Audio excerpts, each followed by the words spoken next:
अगर PSX एक cricket match होता तो KC100 इसका स्कोर बोर्ड होता। ये एक ऐसा नंबर है जो हमें मार्केट के मूड के बारे में बताता है, यानी कि मार्केट का मूड स्ट्रॉन्ग है या वीक है। तो ये KC100 इंडेक्स से हमें क्या मतलब है, ये होता क्या है, हम इसमें इन्वेस्ट कर सकते हैं या नहीं कर सकते, और इन्वेस्टर्स के लिए इसमें आखिर है क्या। तो आज इस वीडियो में हम ये जानते हैं कि KC100 इंडेक्स होता क्या है। सबसे पहली चीज़ ये कि KC100 इंडेक्स आखिर है क्या चीज़। तो ये टॉप 100 कंपनीज से मिलके बनता है, यानी कि उनकी मार्केट कैपिटलाइजेशन से। मार्केट कैपिटलाइजेशन मींस कि कंपनी की टोटल वैल्यू क्या है, और लिक्विडिटी मींस के शेयर्स कितनी एक्टिवली ट्रेड हो रहे होते हैं। यानी कि इन दोनों के कम्बिनेशन से KC100 इंडेक्स में जो कंपनीज होती है उनकी सिलेक्शन होती है। और ये पाकिस्तान स्टॉक एक्सचेंज का एक बेंचमार्क इंडेक्स है, और इससे हमें एक मार्केट का स्नैपशॉट मिलता है। आइए अब जानते हैं KC100 इंडेक्स की थोड़ी सी हिस्ट्री। KC100 इंडेक्स जो है 1991 में शुरू हुआ था, और ये स्टार्ट हुआ था 1000 से, और वहाँ से बढ़ते बढ़ते आज ये इंडेक्स 1,40,000 प्लस पे चल रहा है। 2000 के अंदर इसमें हमने बुल रन्स भी देखे, बेयर रन्स भी देखे। जब 2008 का फाइनेंशियल क्राइसिस आया था तो ये काफ़ी गिर भी चुका था। बीच में एक अरसा ऐसा भी आया जिसमें ये 40 to 50,000 के बीच में काफ़ी टाइम तक स्टक रहा, और रिसेंटली 2023 से 2025 तक इसने बहुत ज़बरदस्त किस्म की ग्रोथ दिखाई, और इंडेक्स तकरीबन 50-60 हज़ार से चल के अभी 1,40,000 पे आ चुका है। अब हम जानने की कोशिश करते हैं कि इंडेक्स में टॉप कंपनीज का क्या रोल होता है। तो कुछ टॉप कंपनीज जैसे OGDC, लकी सीमेंट, हबीब बैंक, मीज़ान बैंक और बहुत से सेक्टर्स हैं। फर्टिलाइज़र सेक्टर्स में के बहुत से स्टॉक्स आते हैं, ऑयल सेक्टर के बहुत से स्टॉक्स आते हैं। ये इंडेक्स के हैवी वेट्स कहलाते हैं, और यही इंडेक्स को ऊपर नीचे करने में बेसिकली हेल्प करते हैं। ये जो कुछ कंपनीज के मैंने आपको नाम बताए, ये बेसिकली KC100 इंडेक्स के जाइंट कंपनीज हैं, जिनकी प्राइस ऊपर नीचे होने की वजह से KC100 इंडेक्स की ग्रोथ में या तो चढ़ाव आता है या गिराव आता है। और यानी कि आप समझ लें कि लेट सपोज एक कंपनी है OGDC, अगर ये 5% गिर जाए तो इंडेक्स में भी अच्छा खासा असर पड़ता है, यानी कि इंडेक्स भी थोड़ा सा वीक हो जाता है। इसी तरह बैंक्स अगर हम देख लें, यानी जितने भी बैंक्स हैं, मीज़ान बैंक, हबीब बैंक या UBL को आप उठा के देख लें, अगर बैंक्स की परफॉर्मेंस लेट से किसी दिन वीक है तो इंडेक्स के ऊपर भी दबाव पड़ता है और इंडेक्स भी डिक्लाइनिंग साइड में आ जाता है। इसी तरह हर सेक्टर का एक वेटेज है जिसको डिफरेंट क्राइटेरिया के थ्रू सेट किया गया है, और उस वेटेज के थ्रू इंडेक्स के मूड का पता चलता है, यानी कि इंडेक्स पॉजिटिव में है या इंडेक्स नेगेटिव में है। तो ये इससे पता चलता है कि डेली किस हिसाब से ट्रेडिंग हो रही होती है। अगर आपके टॉप हैवी वेट स्टॉक्स ऊपर की तरफ जाएं, यानी कि इन टॉप 100 कंपनीज में से ये जो जाइंट्स हैं, अगर ये ऊपर की तरफ जाएं, कोई 5% बढ़े, कोई 2%, कोई 10%, तो इंडेक्स भी हमारा रैली करता है, यानी कि ऊपर की तरफ जाता है। अब हम समझते हैं वेटिंग सिस्टम क्या होता है। जैसे कि मैंने आपको बताया कि ये कुछ जाइंट कंपनीज हैं जिनकी वेटेज होती है इंडेक्स के ऊपर, और ये इंडेक्स को ऊपर नीचे करते हैं। तो ये वेटेज बेसिकली होती किस बेस पे, आए हम इसको समझते हैं। Index basically free float capitalization से बनता है। इसमें लार्ज कैप कंपनीज का वेट ज़्यादा होता है। अगर आप पूछते हैं कि क्यों ज़्यादा होता है, तो इनकी जो मार्केट वैल्यू होती है और जो ट्रेडेड शेयर्स होते हैं वो ज़्यादा होते हैं। और जो स्मॉल कैप कंपनीज होती हैं, चाहे वो डबल हो जाएं, उनसे इंडेक्स को इतना कोई फ़र्क नहीं पड़ता, क्योंकि ये स्मॉल कैप कंपनीज होती हैं, इनकी वैल्यू इतनी ज़्यादा नहीं होती। आप इसकी एक एग्जांपल ऐसे ले सकते हैं, जैसे एक बकेट है, उसमें ज़्यादा पानी है यानी कि लार्ज कैप, और एक बकेट है जिसमें थोड़ा पानी है यानी कि स्मॉल कैप।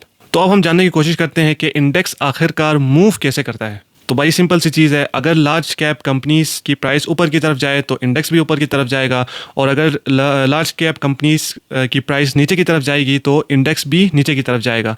और अगर लेट सपोज आपकी मार्केट में या लेट सपोज आपकी इकोनॉमिक सिचुएशन में कोई उतार चढ़ाव आता है, या पॉलिटिकल सिचुएशन में कोई ऊंच नीच हो जाती है, या कोई इंटरनेशनल रीज़न की वजह से, यानी इंटरनेशनल किसी न्यूज़ की वजह से, किसी खबर की वजह से कुछ आपकी मुल्क की इकोनॉमिक या पॉलिटिकल सिचुएशन में चेंजेस आते हैं, तो आपका इंडेक्स भी उसी हिसाब से परफॉर्म करता है। यानी कि इंडेक्स में पॉजिटिव न्यूज़ की वजह से ग्रोथ होती है और नेगेटिव न्यूज़ की वजह से गिराव आता है। मगर ये याद रखें कि न्यूज़ हेडलाइंस का इंडेक्स के ऊपर शॉर्ट टर्म इम्पैक्ट होता है, जबकि long term fundamentally strong news जो है वही इंडेक्स को लॉन्ग टर्म के लिए ऊपर की तरफ लेके जाती है। हम इंडेक्स की कुछ पास परफॉर्मेंस की बात करें तो 2007 से गालिबन 2007 के दरमियान इंडेक्स ने तकरीबन कोई 4 गुना परफॉर्म किया।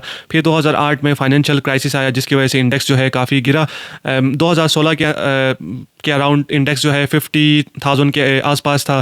फिर कोविड में दोबारा से इंडेक्स की एक बुरी परफॉर्मेंस देखने को मिली, और 2023 से लेके 2025 यानी कि जो भी चल रहा है इसमें इंडेक्स की बहुत अच्छी परफॉर्मेंस हमने देखी, जिसमें अराउंड 100 के 150 प्लस इंडेक्स ने ग्रो किया। तो ये कुछ पास परफॉर्मेंस रही है इंडेक्स की। इंडेक्स में हमेशा याद रखें बुल साइकिल्स होते हैं और बेयर साइकिल्स होते हैं। बुल साइकिल्स वो होते हैं जिसमें इंडेक्स ग्रो करता है, और बेयर साइकिल वो होता है जिसमें इंडेक्स नीचे की तरफ आता है, यानी कि ग्रो नहीं करता। बट अगर आप लॉन्ग टर्म व्यू को देखें तो इंडेक्स हमेशा ग्रो ही करता जा रहा है, यानी कि आप 1991 से उठा के देख लें तो इंडेक्स की लाइन आपको ऊपर ही जाती हुई नज़र आती है।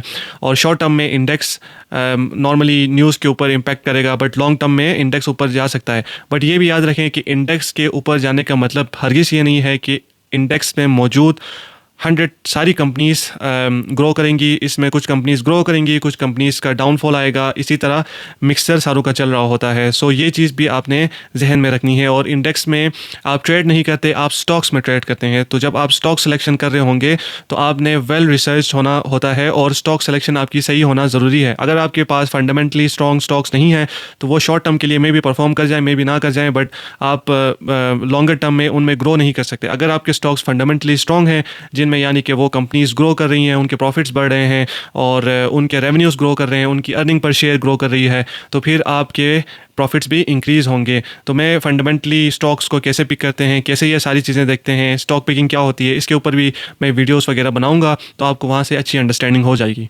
सो आखिर में ये चीज़ भी याद रखें कि KSE 100 इंडेक्स का मतलब ये है कि टॉप की 100 कंपनीज़, बट इसका ये मतलब नहीं है कि जो 500 लिस्टेड कंपनीज़ हैं या 525 समथिंग ये सारी इस इंडेक्स में आती हैं। ये बेसिकली इम्पैक्ट होता है हैवी वेट से, और इसमें कंपनीज़ ऐड और सब्ट्रैक्ट होती रहती हैं बेस्ड ऑन सर्टेन क्राइटेरिया। सो आप दूसरी कंपनी से भी ट्रेड कर सकते हैं जो लेट सपोज KSE 100 में नहीं आती, यानी कि KSE ऑल में आती हैं, तो आप उसमें भी ट्रेड कर सकते हैं। सो ये जो इंडेक्स है ये हमारा मेन इंडेक्स होता है, जिसकी वजह से सारे मार्केट का मूड बेसिकली डिफाइन होता है। इसका एक ये कह लें कि थोड़ा सा ड्रॉबैक हमें इस सेंस में भी नज़र आता है कि जैसे अगर हैवी वेट्स नीचे गिरना स्टार्ट हो जाए तो दूसरे स्टॉक्स पर भी इम्पैक्ट पड़ता है। अगर हैवी वेट्स अच्छा परफॉर्म करना स्टार्ट करें तो इंडेक्स भी ग्रो करता है, और कई हद तक दूसरे स्टॉक्स भी में भी अच्छा इम्पैक्ट आता है, क्योंकि ओवरऑल जब मार्केट का मूड खुशगवार होता है तो इन्वेस्टर्स जो हैं अपनी पसंद की कंपनीज में इन्वेस्ट करना स्टार्ट होते हैं जस्ट मार्केट के मूड की वजह से। सो मार्केट साइकोलॉजी एक बड़ा अच्छा और इम्पॉर्टेंट टॉपिक है लर्न करने के लिए। बट ये थी ओवरऑल इंडेक्स के ऊपर वीडियो। उम्मीद करता हूँ कि ये इन्फॉर्मेशन आपको पसंद आई होगी, आपने इससे कुछ ना कुछ सीखा होगा। आने वाली वीडियोस में मैं और अच्छे इसी तरह के टॉपिक्स के ऊपर वीडियोस बनाऊंगा। शुरू में हम बेसिक्स को कवर करेंगे, और आहिस्ता आहिस्ता मैं आपकी जो मेरे पास नॉलेज है मैं उसके थ्रू आपकी हेल्प करूँगा कि जहाँ पे आप अपनी स्टॉक सिलेक्शन कर सकें, लर्न कर सकें, और उसके बाद आप इंडेक्स में खुद ही इन्वेस्ट कर सकें, ट्रेड कर सकें और प्रॉफिट्स कमा सकें। अगर ये वीडियो आपको पसंद आई है तो लाइक, शेयर और कमेंट में अगर आपको कोई क्वेश्चन है तो ज़रूर पूछिए। मिलते हैं अगली वीडियो में। अल्लाह हाफिज़।